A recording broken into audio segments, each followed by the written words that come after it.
ओजसा पुष्णामि चौषधी सर्वा सोममुत्पादसात्मकः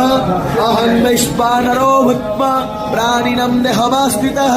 प्राणपानः समायुक्ता पचमन्यं चतुर्विधं शरवश्च चाहं हृदि सन्निविष्टो मतस्मति ज्ञानपपोहनं च वेदैश्च सर्वैरहमेव वेद्यो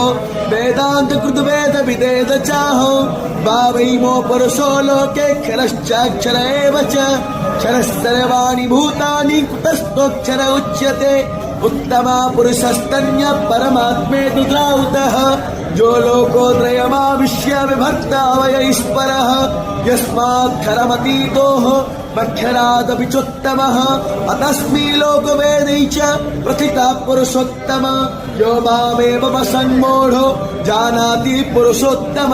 स सर्वाभि भजति मां सर्वभावेन भारत।